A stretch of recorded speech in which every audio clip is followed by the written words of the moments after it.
Hello, I know you're all working hard, not just on your RTW report, but on your other course material as well. So I'm going to keep this screencast quite short.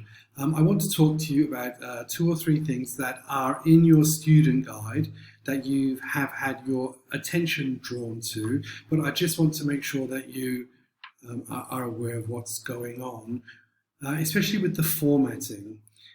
If you look at page 83 of the student guide, there is a study guide, and that tells you what format, what fonts, what spacing, what sizes, all that kind of thing to use in your report.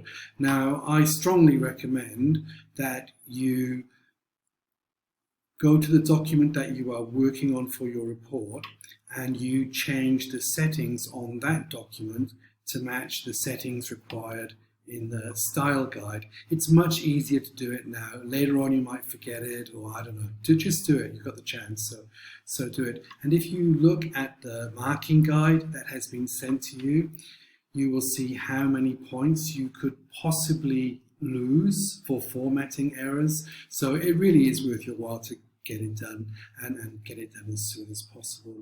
Also, in the student guide, there is information on how to structure your report, the form that, the layout that your report should follow. And it's just as it says in the student guide. So if you go to student guide, there are two parts that show you exactly how to structure your report. Page 46, and again with a bit more detail on page 51 of the student guide, and that will show you how to lay out your report. Just follow the guidelines there, and it's very easy. And once you've got the settings set, it's going to be right. If you want to find out more about the references or the appendices, you can also go to page 83 of the student guide. It's all written there for you. And also Google Docs has some information. If you have a question you want to ask, go to the Google Doc and ask it there about the report, but make sure that somebody else hasn't answered the question previously and there's already an answer. But if not, put your question and you will be directed toward your answer. There is one other thing I want to talk about quickly, is the layout of the report. So, not the layout, just what you need to do.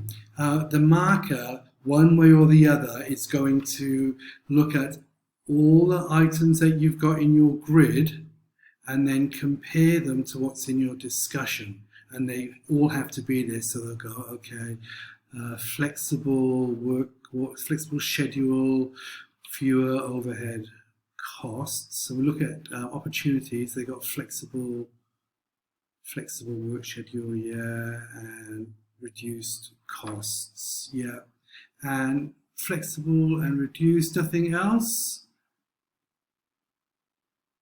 No, nothing else. Everything is related to what is in what it says in the grid. So it will be checked.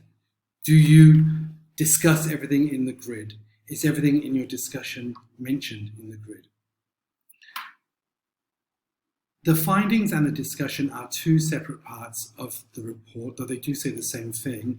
I recommend, again, that you look at the marking guide that's been sent to you and have a look and see how many marks are allocated for the findings and how many marks are allocated for the discussion.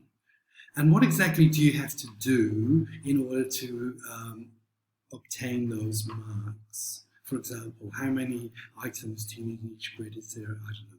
So before you get much further with your report, go back to the student guide, go back to the marking sheet and cross-check with what you've done already and make sure that everything's in line and you're not likely to lose any points anywhere for some mistake or leaving something out. So that's all I wanted to talk about. If you have any questions, of course, you can always add them to Google Doc or email your teachers, or you can comment on this YouTube video. So I know you've got lots of work to do, so I'll let you get back to it now. Okay, bye-bye.